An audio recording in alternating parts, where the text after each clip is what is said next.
berorientasi pada kebutuhan murid. Di sini Kumon Sensei ada 5. Yang pertama adalah memiliki tujuan pembelajaran yang didefinisikan secara jelas. Kemudian yang kedua adalah merespon kebutuhan belajar murid. Yang ketiga adalah menciptakan kebutuhan belajar yang menarik minat murid. Kemudian yang keempat adalah manajemen yang efektif. Dan yang terakhir, kelima adalah penilaian berkelanjutan. Hal ini sangat diperlukan sekali dalam pembelajaran berdiferensiasi. Ya, seorang ahli bernama Tom Lison dalam bukunya pada tahun 2001 menyampaikan bahwa kita dapat mengkategorikan kebutuhan belajar murid paling tidak dengan berdasarkan 3 aspek. Yang pertama adalah aspek kesiapan belajar murid. Kemudian yang kedua adalah aspek minat murid.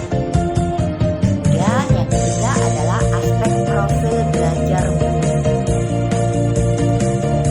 Sekarang, apa sih kesiapan belajar murid? Yaitu kapasitas untuk mempelajari materi baru, sebuah tugas yang mempertimbangkan tingkat kesiapan murid akan membawa murid keluar dari zona nyaman mereka. Namun, dengan lingkungan belajar yang tepat dan dukungan yang memadai, mereka tetap dapat menguasai materi baru tersebut. Kemudian yang kedua adalah aspek minat murid,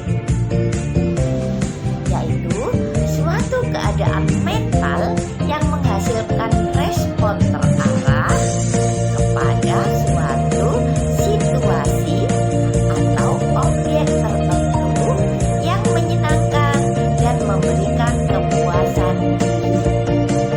Dalam buku Tom Lison 2001-53. Dan yang terakhir adalah aspek profil belajar murid. Hal ini mengacu pada cara-cara bagaimana kita sebagai individu paling baik belajar.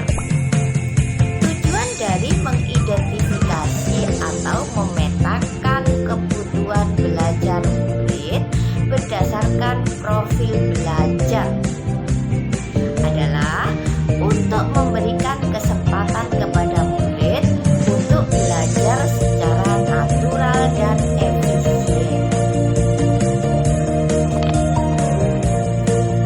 Selanjutnya adalah langkah-langkah pembelajaran diferensiasi. Apa dan bagaimana langkah-langkah pembelajaran berdiferensiasi? Yang pertama adalah kita dapat merumuskan tujuan pembelajaran diferensiasi. Kemudian yang kedua, kita juga dapat memetakan kebutuhan belajar dari aspek kesiapan dan minat dan gaya belajar. Kemudian yang ketiga adalah melaksanakan diferensiasi konten, diferensiasi proses, dan diferensiasi produk. Yang keempat adalah melakukan ongoing assessment. Dan yang kelima adalah menciptakan suasana belajar yang kolaboratif dan positif. Selanjutnya adalah pertanyaan yang kedua. Bagaimana pembelajaran berdiferensiasi memenuhi kebutuhan belajar murid dan dapat membantu mencapai hasil belajar yang optimal? Kita bisa melihat dari pembelajaran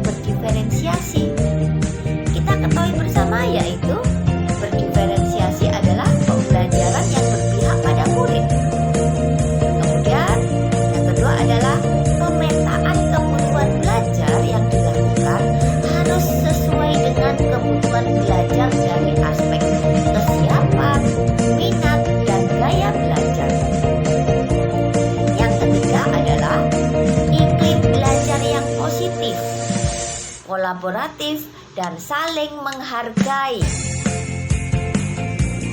Dan yang keempat adalah strategi pembelajaran diferensiasi konten.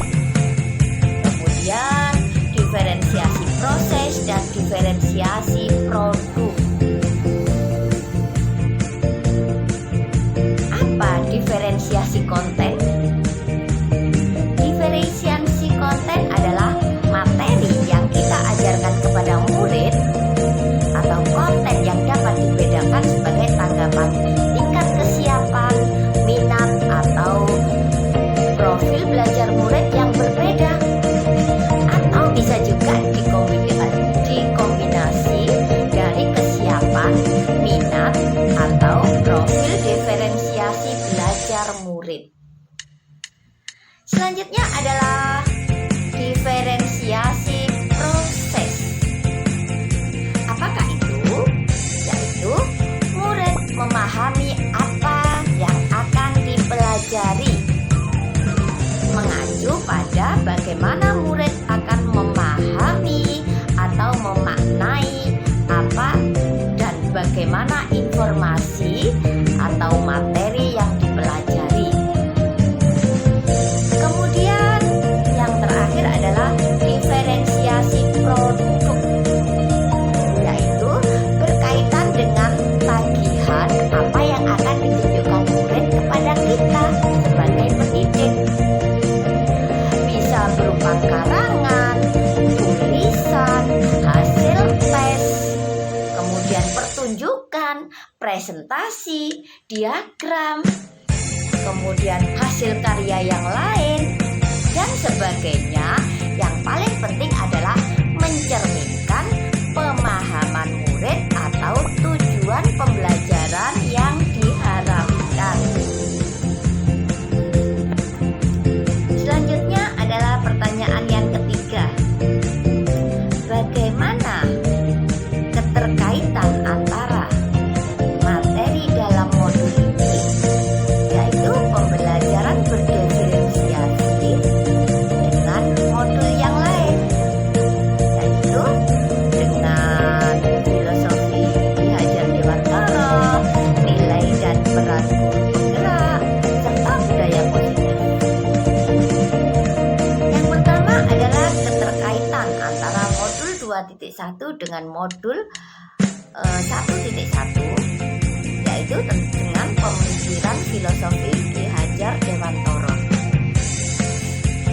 Pemikiran filosofi Ki Hajar Dewantara dengan adanya keunikan dan keistimewaan tiap murid, pembelajaran diferensiasi menjadi solusi yang tepat agar murid dengan segala kelebihan dan kekurangannya dapat memperoleh kesempatan belajar yang sesuai dengan kesiapan, minat, dan gaya belajarnya, sehingga dapat terwujud merdeka belajar.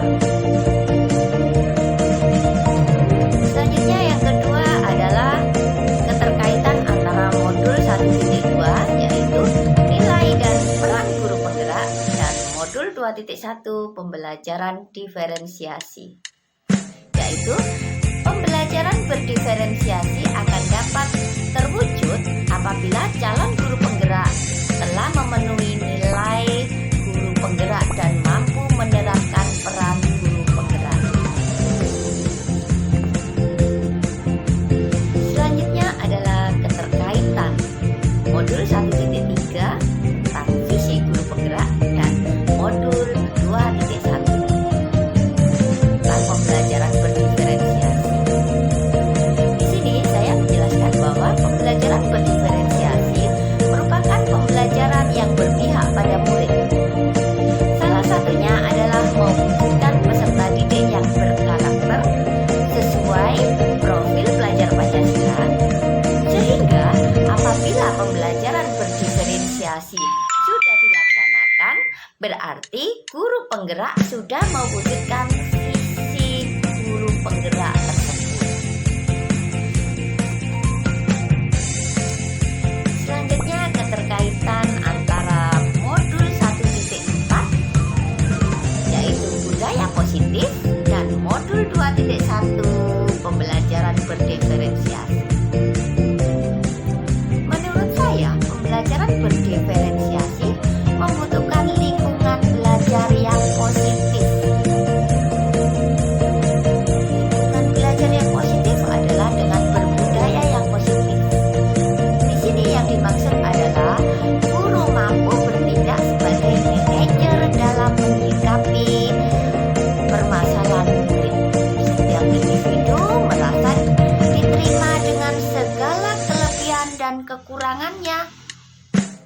setiap individu merasa